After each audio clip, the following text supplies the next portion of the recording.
रिंकू, हाँ जी। ये देख।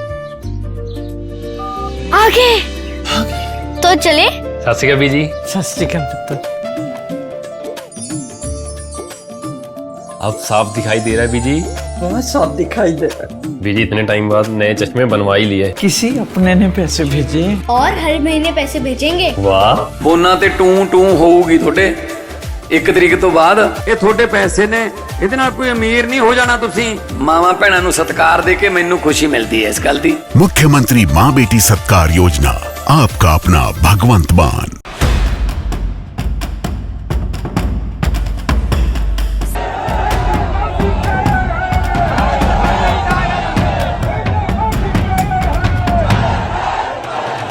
दोस्तों, इस वक्त आधी रात हो रही है।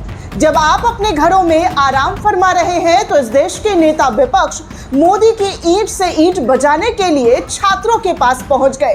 ये वीडियो, ये तस्वीर राहुल गांधी की बस की है, जहां पर बस भरकर अपने कार्यकर्ता, अपने नेताओं के साथ छात्रों को समर्थन देने कैसे राहुल गांधी नजर आ रहे हैं। और खुद इस वीडियो को ट्वीट करते हुए जानकारी साझा की गई है कि कैसे वो इस आंदोलन को किसी भी कीमत पर झुकने नहीं देना चाहते हैं।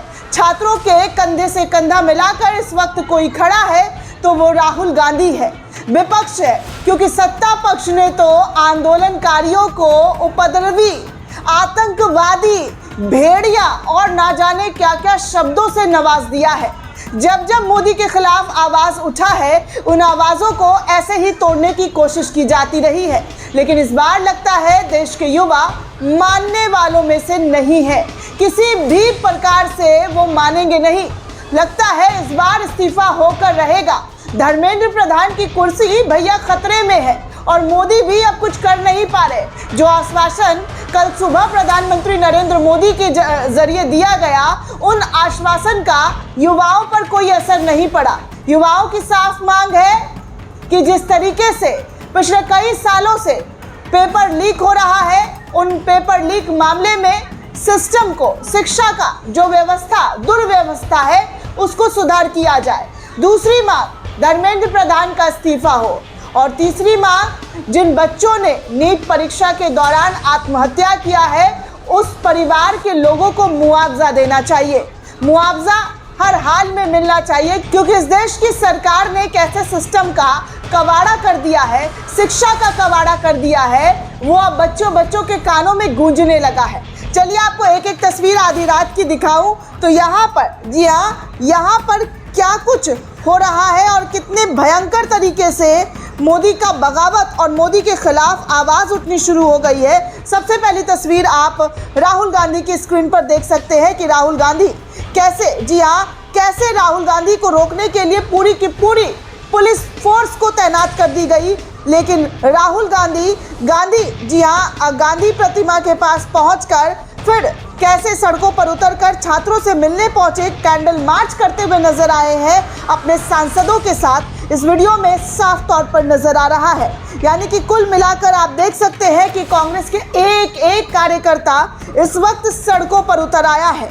कोई भी कीमत और किसी भी कीमत पर छात्रों के साथ जो नाइंसाफी हुई है, उसका इंसाफ लेने के लिए कांग्रेस ने अपनी पूरी जी जान जो है वो लगा दी है।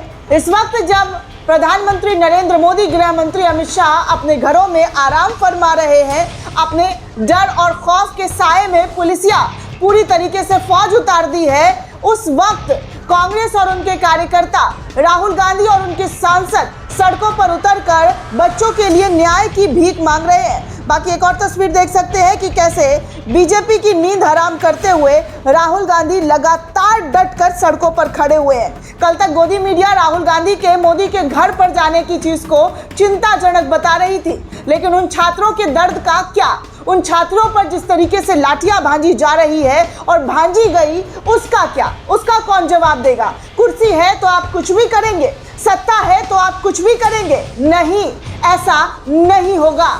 इस देश में लोकतांत्रिक तरीके से अपनी बात रखने की हर किसी को अधिकार है और अगर लोकतांत्रिक देश को कुचलने के लिए युवाओं का आवाज दबाया जाएगा, युवाओं पर लाठी बरसाई जाएगी, तो युवा भी टस से मस नहीं होने वाले हैं। बाकी आप ये भी देख सकते हैं राहुल गांधी जो है किस तरीके से छात्रों को लेकर कह रहे हैं कि हमें भारत के छात्रों के साथ खड़े होने से कोई रोक नहीं सकता। खुद राहुल गांधी ने इस वीडियो को भी शेयर किया है। आप साफ तौर पर इन तमाम तस्वीरों को देख सकते हैं। आधी रात एक बार फिर से बड़ा बखेड़ा शुरू हो गया है। बाकी आपको कुछ और तस्वीर भी दिखा दूं जहां पर मोदी सरकार की नींद हराम करने वाली वीडियो जो है इस वक्त सोशल मीडिया पर काफ़ी वायरल हो रहा है। दोस्तों ये तस्वीर देख रहे हैं शाम के 7 बजे के करीब की है दोस्तों, जहां पर आज रात कहा जा रहा है कि कुछ बड़ा होने की तैयारी की जा रही है, यानी कि कुछ आधी रात को बड़ा किया जाएगा, जिसको देखते हुए सरकार ने पूरी पुलिस फोर्स की तैनातगी कर दी गई है और हाथों में, जी हाँ, हाथों में लाठ, बंदूक और तो और चेहरे को ढकने के लिए हेलमेट तक उतार दिए गए और पूरा सीपी 6:30 बजे को बंद हो गया दोस्तों। वो सीपी जो आज तक, जी हाँ, आज तक चहल पहल के लिए जाना जाता था, लेकिन मोदी सरकार के डर और खौफ ने उन तमाम रास्तों को, उन तमाम चहल पहल को रोक दिया। बाकी भाजपा में बगावत शुरू हो गया है।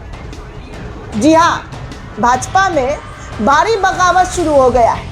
छात्रों के आंदोलन के साथ साथ अब भाजपा में जो दबे हुए आवाज थे बड़े लीडरों के, उनके आवाज बुलंद हो गए। दरअसल दोस्तों मुरली मनोहर जोशी जो भाजपा के वरिष्ठतम नेता हैं, उनके जरिए उस स्टूडेंट पर जो अत्याचार हुआ है उसको लेकर उन्होंने खुलकर बयान दे दिया है। जी हाँ, ये देखना अत्यंत पीड़ादायक है कि देश के अलग अलग भागों से आए युवा छात्र कई दिनों से नई दिल्ली की सड़कों पर इकट्ठा हुए हैं। उनकी चिंता और सरोकार वास्तविक है। इन्हें सहानुभूति और दूरगामी समाधान की दृष्टि से हल किया जाना चाहिए। मुझे पूरी आशा है कि इसे केवल कानूनी और व्यवस्था की समस्या के रूप से नहीं देखा जाएगा जिसे बलपूर्वक निपटा जाए। मुझे ये देखकर अत्यंत पीड़ा हुई है कि महिलाओं और युवतियों पर भी निर्मम बल प्रयोग किया गया है। ऐसे बल के उपयोग से भारतीय समाज का बड़ा हिस्सा विकसित भारत के लक्ष्य से बहुत दूर चला जाएगा। यानी कि आप साफ तौर पर देख सकते हैं कि क्या और किस तरीके से मुरली मनोहर जोशी ने अपनी बात अपनी सरकार के खिलाफ बोली। सोचिए दोस्तों कैसे भाजपा के अंदर दबे दबे आवाज अब उभरने लगे हैं। भाजपा के जो करीबी माने जा रहे थे उनके भी स्टेटमेंट अब सामने आने लगे। राज ठाकरे जो अमित शाह के बेहद करीबी माने जा रहे थे, वो कह रहे हैं कि मुंबई में अगर शांतिपूर्वक प्रदर्शन में बाधा डालने की कोशिश की गई तो हम एक एक व्यक्ति की पिटाई करेंगे। जो भी उनको बाधा डालने की कोशिश करेगा हम उन्हें पीटेंगे। ये राज ठाकरे का बयान है दोस्तों। मतलब कुल मिलाकर आप देख सकते हैं हर कोई भाजपा के खिलाफ अब धीरे धीरे करके बोलना शुरू कर चुका है। यानी कि जिस भाजपा के खिलाफ मुंह नहीं खुलता था, अब उस भाजपा के खिलाफ आवाज़ें भी बुलंद हो रही है, मुंह भी खुल रहा है और बगावत भी शुरू हो चुकी है। आगे आपको बता दूं तो दिल्ली यूनिवर्सिटी की तरफ से एक ऐसा फरमान जारी किया गया है छात्रों को लेकर जो सीधे तौर पर नाजायज़ है। इसकी कड़ी निंदा करते हैं। इस तरीके से आप बच्चों को, छात्रों को डरा रहे हैं। दरअसल दोस्तों डीयू ने अपनी पूरी हदें जो है वो पार कर दी है। दिल्ली यूनिवर्सिटी, अगर आप जंतर मंतर पर जाएंगे तो आपकी एकेडमिक प्रोग्रेस और अपॉर्चुनिटीज़ खतरे में होगी। इस तरीके से दिल्ली यूनिवर्सिटी ने अपने छात्रों के लिए नोटिफिकेशन जारी कर दिया है। देश के सभी कॉलेज विश्वविद्यालय पर आरएसएस किस तरीके से कब्जा कर रही है, संघियों ने हद पार कर दिया है ताकि शिक्षा व्यवस्था और उसके लोग आरएसएस के सामने दंडवत प्रणाम करें। और भाजपा के आने के बाद ही ये तमाम चीज़ें शुरू हुई है दोस्तों कि कैसे तमाम यूनिवर्सिटी और शिक्षा पर भाजपा और संघ जो है लगातार पहरा लगाता हुआ नजर आ रहा है। ये कोई तुक है दोस्तों कि अगर कोई प्रोटेस्ट में जाएगा तो उनकी एकेडमिक चीज़ों को खतरे में डाल दिया जाएगा। उनके लिए नोटिफिकेशन जारी करी है। शर्म आनी चाहिए ऐसे यूनिवर्सिटी को जो खुद को बड़ा यूनिवर्सिटी कहते हैं। आप सरकारी यूनिवर्सिटी हैं, सेंट्रल गवर्नमेंट के अंदर आते हैं, तो आप इस तरीके की मनमानी करेंगे। Shame on you Delhi university. आगे आपको और कुछ तस्वीर दिखा दूं दोस्तों, तो कहा जा रहा है कि ये मुंबई का सबसे व्यस्त रेलवे स्टेशन है और यहाँ पर प्रदर्शनकारी मोदी चोर है के नारे लगाते हुए नजर आ रहे हैं। वीडियो में आप सुन सकते हैं।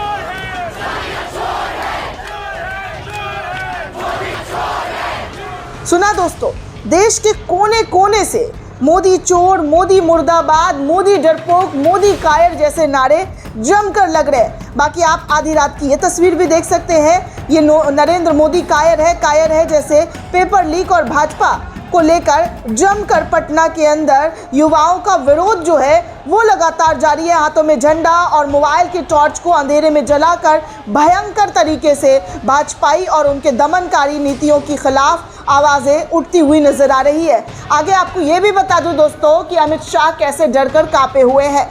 दिल्ली के जंतर मंतर के आसपास के मोबाइल इंटरनेट सेवाओं को शाम 4 बजे से लेकर आधी रात तक, जी हाँ, आधी रात तक के लिए बंद कर दिया गया है। केंद्रीय गृह मंत्रालय ने 23 जुलाई 2026 को शाम 4 बजे से रात के 12 बजे तक नई दिल्ली के जंतर मंतर के 1.5 किलोमीटर के दायरे में मोबाइल इंटरनेट सुविधाओं को हर तरीके से बंद कर दिया है अगले आदेश तक। मंत्रालय के आदेश के अनुसार ये फैसला जन सुरक्षा सुनिश्चित करने, आपात स्थिति को रोकथाम करने और कानून व्यवस्था बनाए रखने के लिए मद्देनजर जो है इस तरीके के कड़े प्रतिबंध लागू किए गए हैं। आप ये स्टेटमेंट गवर्नमेंट ऑफ इंडिया का देख सकते हैं।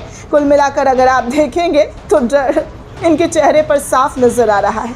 आगे आपको ये तस्वीर भी दिखा दूं, ये इलाहाबाद की तस्वीर है जहां पर मोदी कायर है, मोदी कायर है जैसे जमकर नारे जो है वो लगते हुए साफ तौर पर नजर आ रहे हैं। आगे दिल्ली का दिल कहा जाने वाला कनॉट पैलेस की आधी रात की तस्वीर आप देख सकते हैं कि जबरिया दुकानों को बंद कराया जा रहा है जिससे छात्रों को खाने पीने की और जो उनको सामान है वो ना मिल सके। होटल, रेस्टोरेंट, तमाम जगहों पर ताला लटकवा दिया है।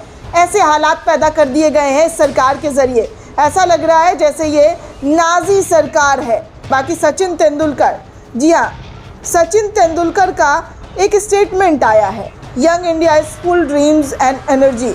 मैं आपको इनकी जो पोस्ट है वो स्क्रीन पर दिखाना चाहूँगी। कई लोग इनकी पोस्ट को शेयर करते हुए कह रहे हैं ये बंदा मुझे हमेशा से सेल्फिश लगा है, बाकी आप तय कर लीजिए। मतलब जाहिर सी बात है दोस्तों कि ये छात्रों के लिए खड़े नहीं हो रहे हैं, अपने घर, अपने परिवार, अपने बच्चों के लिए हमेशा से खड़े होते हुए नज़र आ रहे हैं। इन्हें क्रिकेट का भगवान कहा जाता है और भगवान की ये आदत कि वो, जी हाँ, वो छात्रों के लिए कुछ नहीं बोल पा रहे हैं।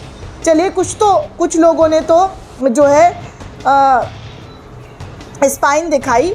तो कुल मिलाकर आप देख सकते हैं कि सरकार कितनी डरी हुई है। 8 घंटे के लिए इंटरनेट अगले आदेश तक के लिए बंद कर दिया गया है, ऐसी लगातार जानकारी सामने आ रही है। बाकी दिल्ली में जो दुकान है कनॉट पैलेस के अंदर, उन तमाम जगहों पर शटर डाउन करवा दिया है। क्या करने की कोशिश कर रहे हैं, क्या कुछ होने वाला है, ये पल पल की अपडेट, पल पल की जानकारी आपको देती रहूंगी। चैनल के साथ बने रहे दोस्तों, आपको हर बड़ी जानकारी आपके अपने चैनल पर मिलती रहेगी। शुक्रिया दोस्तों।